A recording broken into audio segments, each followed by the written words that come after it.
नमस्ते दोस्तों, D Y books में आपका स्वागत है। आज हम एक ऐसी किताब के बारे में बात करने वाले हैं जो आपको बिजनेस करने के ट्रेडिशनल तरीकों पर दोबारा सोचने पर मजबूर कर देगी। रीवर्क बाय जेसन फ्राइड और डेविड हिनेमेयर हैंसन। क्या आप जानना चाहते हैं कि कैसे आप कम प्लान, कम मीटिंग्स और कम तामझाम के साथ एक सक्सेसफुल बिजनेस बना सकते हैं? तो बने रहिए इस वीडियो के एंड तक, क्योंकि हम इस अनकन्वेंशनल लेकिन पावरफुल बुक के 10 सबसे जरूरी लेसन्स को आसान भाषा में समझेंगे। ये वीडियो आपके लिए गेम चेंजर साबित हो सकता है, तो चलिए शुरू करते हैं। Lesson 1, ignore the details. तो दोस्तों, रीवर्क का जो सबसे पहला और सबसे इंटरेस्टिंग लेसन है वो है इग्नोर द डिटेल्स, मतलब छोटी छोटी डिटेल्स पर अभी ध्यान मत दो। सुनने में ये थोड़ा अजीब लग सकता है, खासकर जब हम हमेशा ये सुनते हैं कि हर डिटेल इंपॉर्टेंट होती है।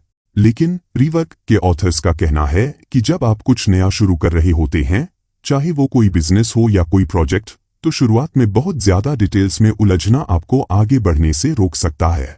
उनका मानना है कि आपको पहले एक बेसिक स्ट्रक्चर तैयार करना चाहिए और फिर धीरे धीरे जरूरी डिटेल्स को ऐड करते जाना चाहिए।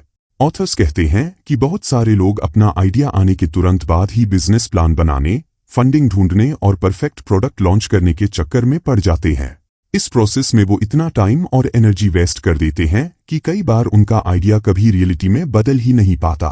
रीवर्क आपको ये सिखाता है कि आपको इन सब डिटेल्स को इग्नोर करके बस शुरू कर देना चाहिए।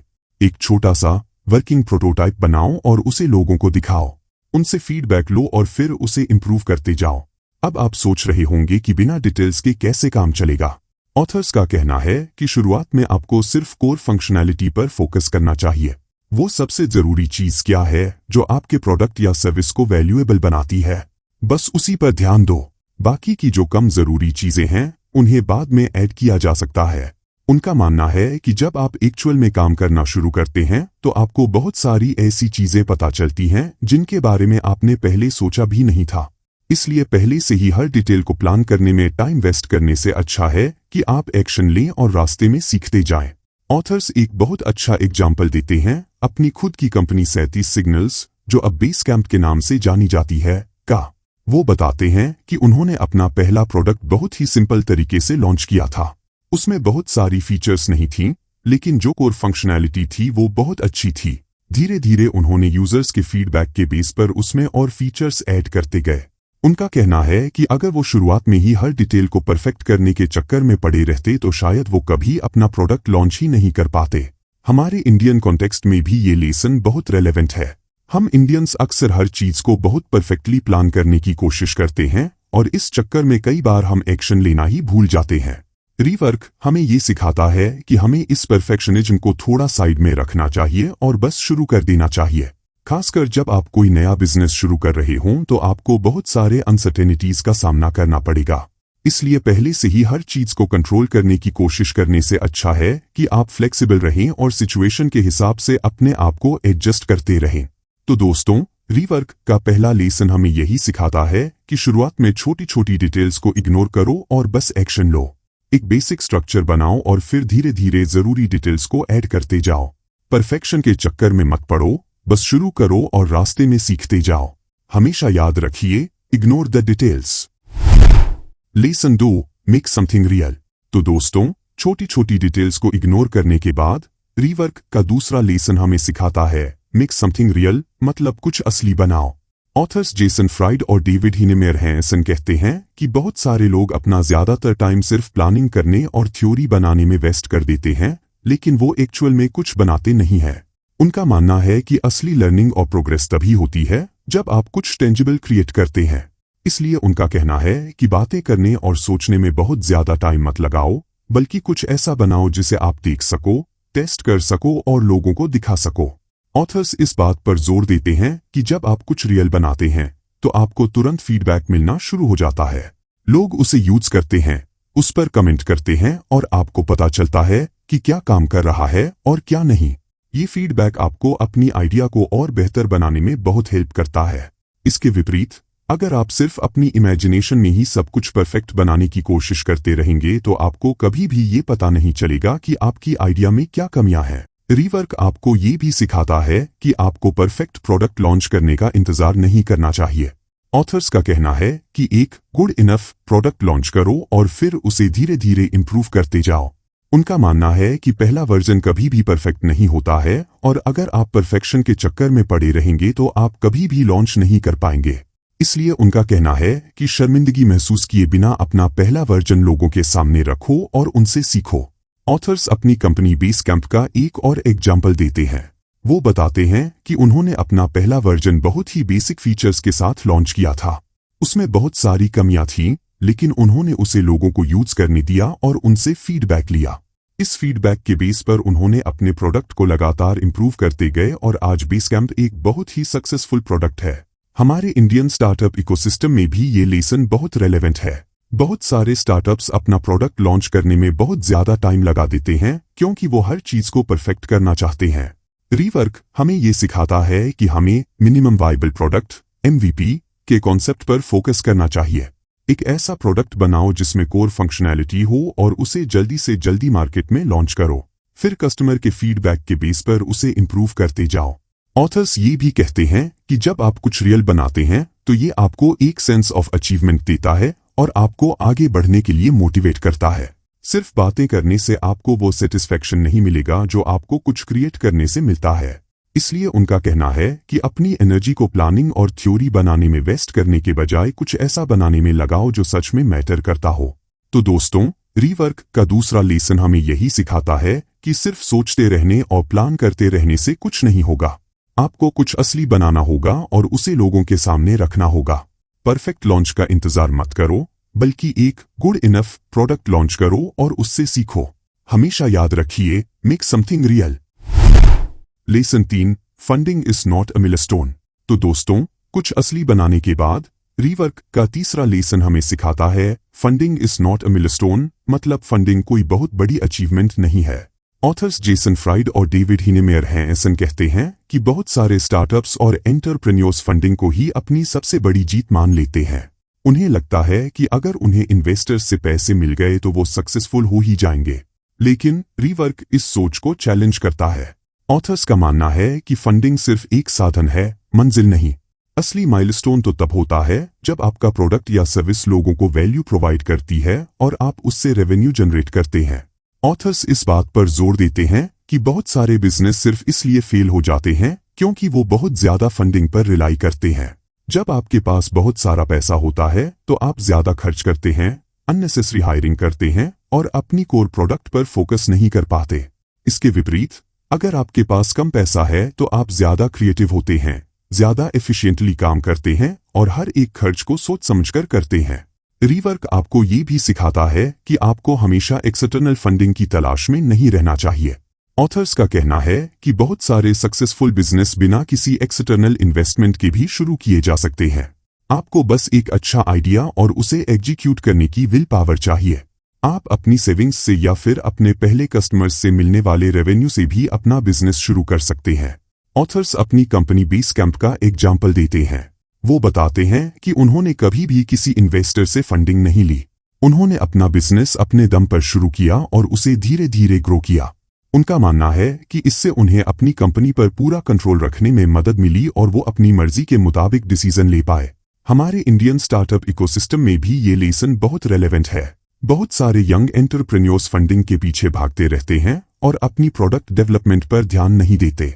रीवर्क हमें ये सिखाता है कि हमें बूटस्ट्रैपिंग पर फोकस करना चाहिए, कम रिसोर्सेज में ज्यादा काम करने की कला सीखनी चाहिए और अपने रेवेन्यू को री इन्वेस्ट करके अपने बिजनेस को ग्रो करना चाहिए। ऑथर्स ये भी कहते हैं कि फंडिंग मिलने का मतलब ये नहीं है कि आपका बिजनेस सक्सेसफुल हो गया है। असली सक्सेस तो कस्टमर्स की लॉयल्टी और प्रॉफिटेबिलिटी में है। इसलिए फंडिंग को एक माइलस्टोन मानने के बजाय आपको एक ऐसा बिजनेस बनाने पर फोकस करना चाहिए जो सेल्फ सस्टेनेबल हो और वैल्यू क्रिएट करता हो। तो दोस्तों, रीवर्क का तीसरा लेसन हमें यही सिखाता है कि फंडिंग कोई बहुत बड़ी अचीवमेंट नहीं है, ये सिर्फ एक साधन है। आपको एक ऐसा बिजनेस बनाने पर फोकस करना चाहिए जो वैल्यू प्रोवाइड करे और रेवेन्यू जनरेट करे। एक्सटर्नल फंडिंग के पीछे भागने के बजाय बूटस्ट्रैपिंग पर ध्यान दो और अपने दम पर अपना बिजनेस खड़ा करो। हमेशा याद रखिए, funding is not a milestone. Lesson 4, you don't need more meetings. तो दोस्तों, फंडिंग को कोई बहुत बड़ी अचीवमेंट न मानने के बाद रीवर्क का चौथा लेसन हमें सिखाता है, you don't need more meetings, मतलब आपको ज्यादा मीटिंग्स की जरूरत नहीं है। ऑथर्स जेसन फ्राइड और डेविड हिनेमेयर हैं, ऐसा मीटिंग्स को टाइम वेस्ट करने का एक बहुत बड़ा जरिया मानते हैं। उनका कहना है कि ज्यादातर मीटिंग्स या तो अनप्रोडक्टिव होती हैं या फिर उनमें जो डिस्कशन होता है वो ईमेल या छोटे मोटे चैट्स के थ्रू भी किया जा सकता है। उनका मानना है कि मीटिंग्स लोगों का फोकस खराब करती हैं और उन्हें अपना असली काम करने से रोकती है। ऑथर्स इस बात पर जोर देते हैं कि बहुत सारी कंपनियां इसलिए अनप्रोडक्टिव होती हैं क्योंकि उनके यहाँ हर छोटी बड़ी बात के लिए मीटिंग बुलाई जाती है। लोग अपना ज्यादातर टाइम मीटिंग रूम में बैठे हुए बिताते हैं और एक्चुअल में काम करने के लिए उनके पास बहुत कम टाइम बचता है। रीवर्क आपको ये सिखाता है कि आपको मीटिंग्स को जितना हो सके उतना अवॉइड करना चाहिए और अगर मीटिंग करनी भी पड़े तो उसे शॉर्ट और टू द पॉइंट रखना चाहिए। ऑथर्स कुछ टिप्स देते हैं कि आप मीटिंग्स को कैसे कम कर सकते हैं और उन्हें ज्यादा इफेक्टिव बना सकते हैं। उनका कहना है कि सबसे पहले तो ये डिसाइड करो कि क्या मीटिंग वाकई में जरूरी है या नहीं। क्या आप वो इन्फॉर्मेशन ईमेल के थ्रू या किसी और तरीके से शेयर नहीं कर सकते? अगर मीटिंग जरूरी है तो उसका एक क्लियर एजेंडा बनाओ और ये इंश्योर करो कि मीटिंग में सिर्फ वही लोग आएं जिनकी उसमें सच में जरूरत है। मीटिंग को टाइम पर शुरू करो और टाइम पर खत्म करो और मीटिंग के बाद जो भी डिसीजन लिए गए हैं उन्हें तुरंत फॉलोअप करो। ऑथर्स अपनी कंपनी बेसकैम्प का एग्जाम्पल देते हैं। वो बताते हैं कि उनकी कंपनी में बहुत कम मीटिंग्स होती है। वो ज्यादातर कम्युनिकेशन ईमेल, चैट और प्रोजेक्ट मैनेजमेंट टूल्स के थ्रू करते हैं। उनका मानना है कि इससे लोगों को अपना काम करने के लिए ज्यादा टाइम मिलता है और वो ज्यादा फोकस कर पाते हैं। हमारे इंडियन वर्क कल्चर में भी मीटिंग्स एक बहुत कॉमन प्रैक्टिस है। कई बार तो ऐसा लगता है कि हम मीटिंग्स करने के लिए ही काम करते हैं। रीवर्क हमें ये सिखाता है कि हमें इस कल्चर को चैलेंज करना चाहिए और ये सोचना चाहिए कि क्या हम बिना इतनी मीटिंग्स के भी काम कर सकते हैं। खासकर जब आप एक स्टार्टअप चला रहे हों तो हर मिनट कीमती होता है। इसलिए अपना टाइम अनप्रोडक्टिव मीटिंग्स में वेस्ट करने के बजाय उसे प्रोडक्ट डेवलपमेंट या कस्टमर इंटरेक्शन में लगाना चाहिए। ऑथर्स ये भी कहते हैं कि अगर आपको कोई प्रॉब्लम सॉल्व करनी है तो मीटिंग बुलाने के बजाय अकेले बैठकर उस पर सोचो या फिर उस इंसान से डायरेक्टली बात करो जिसकी उसमें एक्सपर्टीज है। कई बार एक छोटी सी वन-ऑन-वन कन्वर्सेशन भी पूरी मीटिंग से ज्यादा इफेक्टिव हो सकती है। तो दोस्तों, रीवर्क का चौथा लेसन हमें यही सिखाता है कि आपको ज्यादा मीटिंग्स की जरूरत नहीं है। मीटिंग्स टाइम वेस्ट करने का एक बहुत बड़ा जरिया हो सकती हैं। उन्हें जितना हो सके उतना अवॉइड करो और अगर मीटिंग करनी भी पड़े तो उसे शॉर्ट, टू द पॉइंट और इफेक्टिव बनाओ। हमेशा याद रखिए, you don't need more meetings. Lesson 5, से नो बाय डिफॉल्ट। तो दोस्तों, ज्यादा मीटिंग्स की जरूरत न होने के बाद रीवर्क का 5वां लेसन हमें सिखाता है, से नो बाय डिफॉल्ट, मतलब डिफॉल्ट रूप से ना कहो। ऑथर्स जेसन फ्राइड और डेविड हिनेमेयर हैं ऐसा कहते हैं कि एक सक्सेसफुल बिजनेस बनाने के लिए ये बहुत जरूरी है कि आप अपनी प्रायोरिटीज को क्लियर रखें और उन चीजों को ना कहने में हिचकिचाएं नहीं जो आपके गोल से आपको दूर ले जा सकती है। उनका मानना है कि बहुत सारे लोग इसलिए ओवरवर्क्ड और स्ट्रेस्ड रहते हैं क्योंकि वो हर किसी को हाँ कह देते हैं, भले ही उनके पास टाइम न हो या वो काम उनकी प्रायोरिटीज में न हो। ऑथर्स इस बात पर जोर देते हैं कि हर अपॉर्चुनिटी अच्छी नहीं होती है और हर रिक्वेस्ट को एक्सेप्ट करने की जरूरत नहीं होती है। जब आप हर किसी को हाँ कहते हैं तो आप अपना फोकस डाइल्यूट कर देते हैं और जो चीजें सच में इंपॉर्टेंट हैं उन पर ध्यान नहीं दे पाते। रीवर्क आपको ये सिखाता है कि आपको अपनी टाइम और एनर्जी को प्रोटेक्ट करना चाहिए और सिर्फ उन चीजों पर फोकस करना चाहिए जो आपके लिए सबसे ज्यादा मायने रखती है। ऑथर्स कुछ टिप्स देते हैं कि आप इफेक्टिवली ना कैसे कह सकते हैं। उनका कहना है कि सबसे पहले तो आपको अपनी प्रायोरिटीज को क्लियरली डिफाइन करना होगा। आपको ये पता होना चाहिए कि आपके लिए सबसे इंपॉर्टेंट क्या है और आप किस डायरेक्शन में जाना चाहते हैं। एक बार जब आपको ये क्लियर हो जाता है तो आपके लिए उन रिक्वेस्ट्स को रिजेक्ट करना आसान हो जाता है जो आपके गोल्स के साथ अलाइन नहीं करती है। आपको ना कहने के लिए गिल्टी फील करने की जरूरत नहीं है। ये आपके टाइम और एनर्जी को बचाने का एक तरीका है। ऑथर्स अपनी कंपनी बेसकैम्प का एग्जाम्पल देते हैं। वो बताते हैं कि उन्हें हर रोज बहुत सारी रिक्वेस्ट्स आती हैं, नई फीचर्स ऐड करने के लिए, पार्टनरशिप करने के लिए, इवेंट्स में स्पीक करने के लिए। लेकिन वो बहुत सोच समझकर डिसाइड करते हैं कि उन्हें किस चीज को हाँ कहना है और किसे ना। उनका मानना है कि ना कहने से उन्हें अपनी कोर प्रोडक्ट पर फोकस करने और उसे बेहतर बनाने में मदद मिलती है। हमारे इंडियन वर्क कल्चर में भी ना कहना थोड़ा मुश्किल माना जाता है। हम अक्सर दूसरों को डिसअपॉइंट नहीं करना चाहते हैं और इसलिए हर रिक्वेस्ट को एक्सेप्ट कर लेते हैं। लेकिन रीवर्क हमें ये सिखाता है कि हमें इस माइंडसेट को बदलना होगा।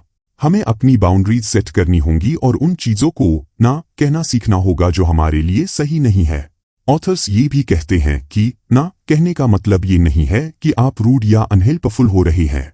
आप पोलाइटली और रिस्पेक्टफुली ना कह सकते हैं, और अगर पॉसिबल हो तो आप अल्टरनेटिव सॉल्यूशंस भी सजेस्ट कर सकते हैं।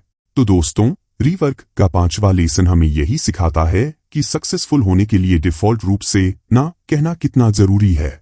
अपनी प्रायोरिटीज को क्लियर रखें, अपने टाइम और एनर्जी को प्रोटेक्ट करें और उन चीजों पर फोकस करें जो आपके लिए सबसे ज्यादा मायने रखती है। हमेशा याद रखिए, say no by default. Lesson 6, planning is guessing. तो दोस्तों, डिफ़ॉल्ट रूप से ना कहने के बाद रीवर्क का 6वां लेसन हमें सिखाता है प्लानिंग इज गेसिंग, मतलब प्लानिंग करना सिर्फ एक अंदाजा लगाना है। ऑथर्स जेसन फ्राइड और डेविड हिनेमेयरहैंसन कहते हैं कि बहुत सारे लोग अपना बहुत सारा टाइम लॉन्ग टर्म प्लानिंग करने में वेस्ट कर देते हैं। उन्हें लगता है कि अगर उनके पास एक परफेक्ट 5 ईयर प्लान है तो वो सक्सेसफुल हो ही जाएंगे। लेकिन रीवर्क इस सोच को चैलेंज करता है। ऑथर्स का मानना है कि फ्यूचर अनप्रेडिक्टेबल है और आप कभी भी ये नहीं जान सकते कि आगे क्या होने वाला है। इसलिए बहुत ज्यादा डिटेल में लॉन्ग टर्म प्लानिंग करना ज्यादातर एक गेस वर्क ही होता है। ऑथर्स इस बात पर जोर देते हैं कि जब आप एक नया बिजनेस शुरू कर रहे होते हैं तो मार्केट कंडीशंस, टेक्नोलॉजी और कस्टमर प्रेफरेंसेस बहुत तेजी से चेंज हो सकते हैं। आज जो प्लान आपको बहुत अच्छा लग रहा है, हो सकता है कि कुछ महीनों बाद वो बिल्कुल इरेलेवेंट हो जाए। इसलिए उनका कहना है कि बहुत ज्यादा टाइम और एनर्जी लॉन्ग टर्म प्लान बनाने में वेस्ट करने के बजाय आपको शॉर्ट टर्म गोल्स पर फोकस करना चाहिए और फ्लेक्सिबल रहना चाहिए ताकि आप सिचुएशन के हिसाब से अपने प्लान्स को एडजस्ट कर सकें। रीवर्क आपको ये भी सिखाता है कि आपको बड़े बड़े बिजनेस प्लान्स बनाने की जरूरत नहीं है। ऑथर्स का कहना है कि आप एक सिंपल प्लान से भी शुरुआत कर सकते हैं जिसमें आपके इमीडिएट गोल्स और उन्हें अचीव करने के लिए कुछ बेसिक स्टेप्स मेंशन हो। जैसे जैसे आपका बिजनेस ग्रो करता है और आपको ज्यादा इंफॉर्मेशन मिलती है, आप अपने प्लान को और डेवलप कर सकते हैं। ऑथर्स अपनी कंपनी बेसकैम्प का एग्जाम्पल देते हैं। वो बताते हैं कि वो कभी भी बहुत ज्यादा डिटेल में लॉन्ग टर्म प्लानिंग नहीं करते हैं। वो छोटे छोटे साइकिल्स में काम करते हैं और हर कुछ हफ्तों में अपने गोल्स और प्रायोरिटीज को रिव्यू करते हैं। उनका मानना है कि इससे उन्हें तेजी से अडेप्ट करने और मार्केट में आने वाले नए अपॉर्चुनिटीज का फायदा उठाने में मदद मिलती है।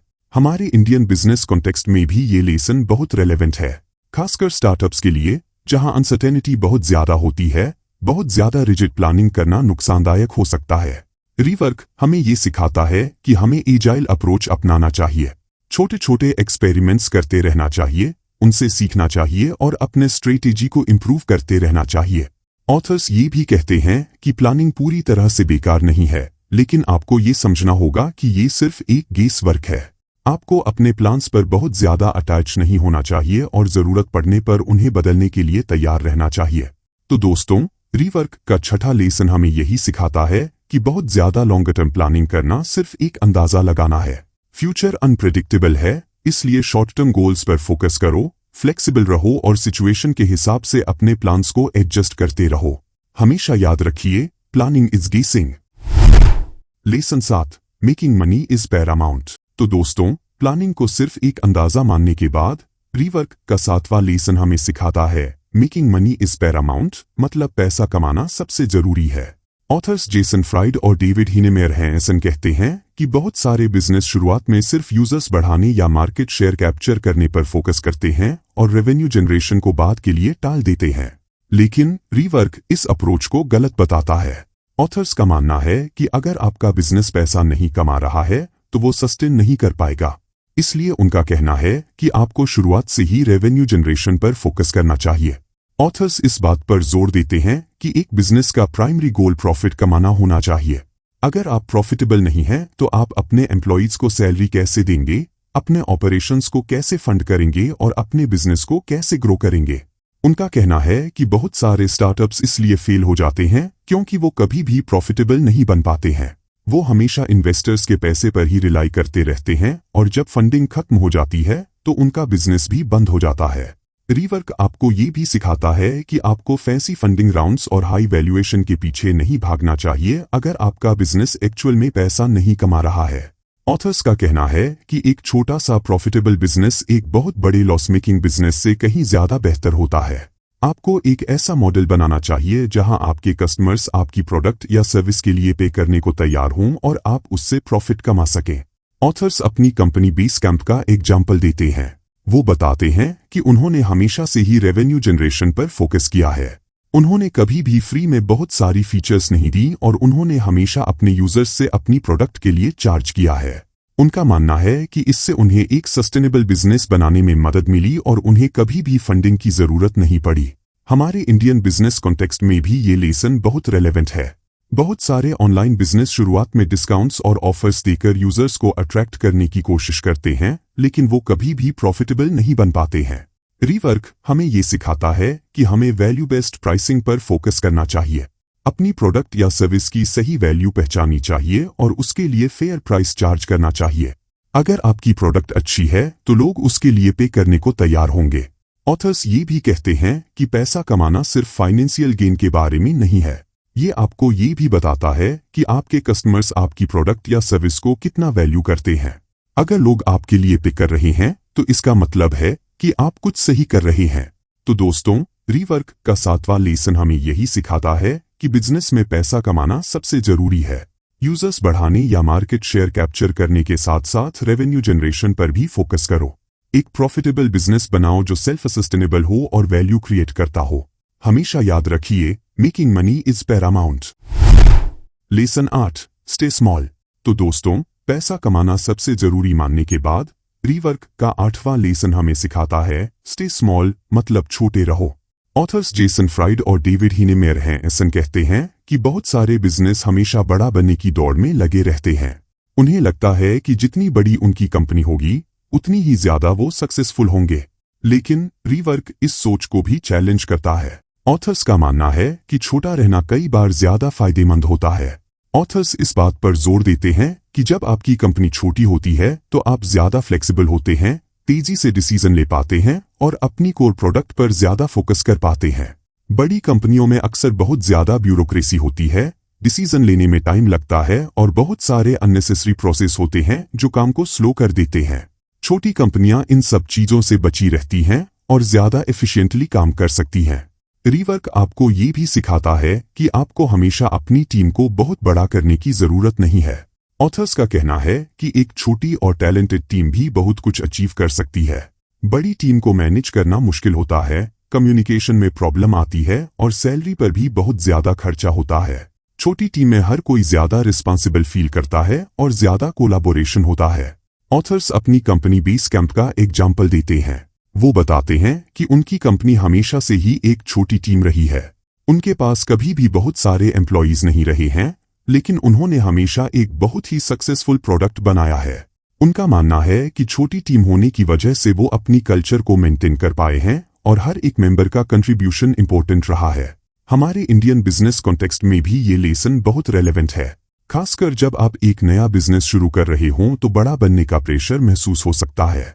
लेकिन रीवर्क हमें ये सिखाता है कि हमें अपनी पेस पर ग्रो करना चाहिए और अगर हम चाहें तो हमेशा छोटे भी रह सकते हैं। क्वालिटी पर फोकस करना ज्यादा इंपॉर्टेंट है क्वांटिटी पर। ऑथर्स ये भी कहते हैं कि छोटा रहने का मतलब ये नहीं है कि आप एम्बिशनलेस हैं। इसका मतलब सिर्फ ये है कि आप अपनी ग्रोथ को कंट्रोल कर रहे हैं और आप ये इंश्योर कर रहे हैं कि आपकी कंपनी की कोर वैल्यूज और कल्चर बनी रहे। तो दोस्तों, रीवर्क का 8वां लेसन हमें यही सिखाता है कि हमेशा बड़ा बनने की दौड़ में मत लगो। छोटा रहना कई बार ज्यादा फायदेमंद हो सकता है। ये आपको ज्यादा फ्लेक्सिबल, एफिशिएंट और फोकस रहने में हेल्प करता है। अपनी टीम को कंट्रोल में रखो और क्वालिटी पर ध्यान दो। हमेशा याद रखिए, stay small. Lesson 9, build an audience. तो दोस्तों, छोटे रहने के फायदों को जानने के बाद रीवर्क का 9वां लेसन हमें सिखाता है, बिल्ड एन ऑडियंस मतलब एक दर्शक वर्ग बनाओ। ऑथर्स जेसन फ्राइड और डेविड हिनेमेयर हैंसन कहते हैं कि बहुत सारे बिजनेस सिर्फ अपने प्रोडक्ट को बनाने और बेचने पर फोकस करते हैं, लेकिन वो ये भूल जाते हैं कि उन्हें उन लोगों का एक कम्युनिटी भी बनाना चाहिए जो उनके प्रोडक्ट में इंटरेस्टेड हो। उनका मानना है कि एक लॉयल ऑडियंस आपके बिजनेस के लिए सबसे बड़ी एसेट होती है। ऑथर्स इस बात पर जोर देते हैं कि आपको सिर्फ कस्टमर्स को एक्वायर करने पर ही ध्यान नहीं देना चाहिए, बल्कि आपको ऐसे लोगों का एक ग्रुप बनाना चाहिए जो आपके काम को फॉलो करें, आपके आइडियाज को पसंद करें और आपके प्रोडक्ट के बारे में दूसरों को बताएं। ये ऑडियंस आपके लिए फ्री मार्केटिंग का काम करती है और आपको वैल्यूएबल फीडबैक भी देती है। रीवर्क आपको ये भी सिखाता है कि ऑडियंस बनाने के लिए आपको सिर्फ अपने प्रोडक्ट के बारे में ही बात नहीं करनी चाहिए, आपको उन चीजों के बारे में भी बात करनी चाहिए जिनमें आपके ऑडियंस को इंटरेस्ट हो। आप ब्लॉग पोस्ट लिख सकते हैं, वीडियोस बना सकते हैं, सोशल मीडिया पर एक्टिव रह सकते हैं और अपनी इंडस्ट्री से रिलेटेड रिलेवेंट कंटेंट शेयर कर सकते हैं। इससे लोग आपसे कनेक्ट करेंगे और आपके ब्रांड के प्रति लॉयल बनेंगे। ऑथर्स अपनी कंपनी बेसकैंप का एग्जाम्पल देते हैं।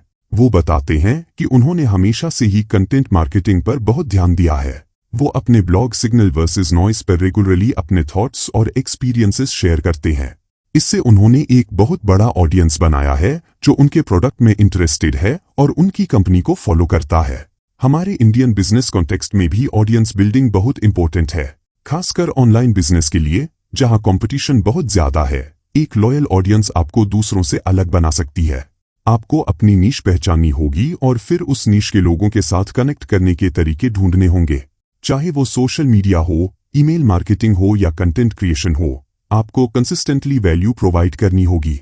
ऑथर्स ये भी कहते हैं कि ऑडियंस बनाने में टाइम लगता है, लेकिन ये लॉन्ग टर्म में आपके बिजनेस के लिए बहुत फायदेमंद साबित होता है। जब आपके पास एक लॉयल ऑडियंस होती है तो आपके लिए नए प्रोडक्ट्स लॉन्च करना या अपनी प्राइसिंग में बदलाव करना बहुत आसान हो जाता है, क्योंकि आपके पास पहले से ही ऐसे लोग हैं जो आप पर ट्रस्ट करते हैं। तो दोस्तों, रीवर्क का 9वां लेसन हमें यही सिखाता है कि सिर्फ प्रोडक्ट बनाने और बेचने पर फोकस मत करो। एक ऑडियंस बनाओ, ऐसे लोगों का एक कम्युनिटी जो आपके काम में इंटरेस्टेड हो। उन्हें वैल्यूएबल कंटेंट प्रोवाइड करो और उनके साथ कनेक्ट करो। ये लॉन्ग टर्म में आपके बिजनेस के लिए सबसे बड़ी एसेट साबित होगी। हमेशा याद रखिए, build an audience. Lesson 10, iterate, iterate, iterate. तो दोस्तों, एक दर्शक वर्ग बनाने के बाद रीवर्क का 10वां और आखिरी लेसन हमें सिखाता है इटरेट, इटरेट, इटरेट। मतलब बार बार सुधार करो, दोहराओ, बेहतर बनाओ। ऑथर्स जेसन फ्राइड और डेविड हिनेमेयर कहते हैं कि बहुत सारे लोग अपने पहले प्रोडक्ट या सर्विस को लॉन्च करने के बाद रुक जाते हैं और सोचते हैं कि उनका काम हो गया। लेकिन रीवर्क इस सोच को गलत बताता है। ऑथर्स का मानना है कि आपका पहला वर्जन कभी भी परफेक्ट नहीं होता है और आपको हमेशा उसे इम्प्रूव करते रहना चाहिए। ऑथर्स इस बात पर जोर देते हैं कि बिजनेस एक कंटिन्यूअस प्रोसेस है और आपको हमेशा अपने प्रोडक्ट या सर्विस को बेहतर बनाने के तरीके ढूंढते रहना चाहिए। कस्टमर की नीड्स और एक्सपेक्टेशंस हमेशा चेंज होती रहती हैं, इसलिए आपको भी उनके अकॉर्डिंग अपने आप को अडेप्ट करते रहना होगा। इसका मतलब है कि आपको लगातार फीडबैक लेते रहना चाहिए, नए आइडियाज टेस्ट करते रहना चाहिए और अपनी प्रोडक्ट में छोटे छोटे लेकिन इंपॉर्टेंट चेंजेस करते रहना चाहिए।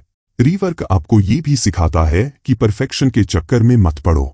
ऑथर्स का कहना है कि बहुत सारे लोग इसलिए अपना प्रोडक्ट लॉन्च नहीं कर पाते हैं क्योंकि वो उसे परफेक्ट बनाने की कोशिश करते रहते हैं। लेकिन परफेक्शन एक मिथ है। आपको एक गुड इनफ प्रोडक्ट लॉन्च करना चाहिए और फिर यूजर्स के फीडबैक के बेस पर उसे इम्प्रूव करते जाना चाहिए। ऑथर्स अपनी कंपनी बेसकैंप का एग्जाम्पल देते हैं। वो बताते हैं कि वो अपनी प्रोडक्ट को लगातार इम्प्रूव करते रहते हैं। वो यूजर्स के फीडबैक को बहुत सीरियसली लेते हैं और हर कुछ हफ्तों में नए फीचर्स और इम्प्रूवमेंट्स रोल आउट करते हैं। उनका मानना है कि ये कंटिन्यूअस इटरेशन ही है जिसकी वजह से बेसकैंप आज इतना सक्सेसफुल प्रोडक्ट है। हमारे इंडियन बिजनेस कॉन्टेक्स्ट में भी ये लेसन बहुत रेलेवेंट है, खासकर टेक्नोलॉजी और ऑनलाइन बिजनेस में जहां चीजें बहुत तेजी से बदलती हैं। आपको हमेशा इनोवेशन करते रहना होगा और अपने प्रोडक्ट को बेहतर बनाते रहना होगा। अगर आप रुक जाएंगे तो आपके कंपटीटर्स आपसे आगे निकल जाएंगे। ऑथर्स ये भी कहते हैं कि इटरेशन सिर्फ प्रोडक्ट डेवलपमेंट तक ही सीमित नहीं है। आपको अपनी मार्केटिंग स्ट्रेटेजी, अपनी कस्टमर सर्विस और अपने ऑपरेशंस में भी लगातार इंप्रूवमेंट करते रहना चाहिए। हर एरिया में छोटे छोटे बदलाव करके भी आप बड़ा फर्क ला सकते हैं। तो दोस्तों, रीवर्क का 10वां और आखिरी लेसन हमें यही सिखाता है कि एक बार प्रोडक्ट लॉन्च करने के बाद रुक मत जाओ। लगातार सुधार करते रहो, फीडबैक लेते रहो और अपने प्रोडक्ट और प्रोसेस को बेहतर बनाते रहो। ये कंटिन्यूअस इटरेशन ही आपको लॉन्ग टर्म सक्सेस दिलाएगा। हमेशा याद रखिए, इटरेट, इटरेट, इटरेट। तो दोस्तों, ये थे जेसन फ्राइड और डेविड हिनेमेयर की इस कमाल की किताब रीवर्क के 10 अनकन्वेंशनल लेकिन बहुत ही प्रैक्टिकल लेसन्स। उम्मीद है कि ये वीडियो आपको बिजनेस और काम करने के एक नए तरीके के बारे में सोचने पर मजबूर करेगा। अगर आपको ये वीडियो पसंद आया हो तो इसे लाइक जरूर करें और अपने दोस्तों और कलीग्स के साथ शेयर करें। और हाँ, DY बुक्स को सब्सक्राइब करना न भूलें ताकि आपको ऐसे ही और भी इंटरेस्टिंग और इंसाइटफुल बुक समरीज मिलती रहे। नीचे कमेंट सेक्शन में हमें बताएं कि आपको इस बुक का कौन सा लेसन सबसे ज्यादा पसंद आया और आप उसे अपनी लाइफ में कैसे अप्लाई करने वाले हैं। मिलते हैं अगले वीडियो में, तब तक के लिए धन्यवाद और कीप रिवर्किंग।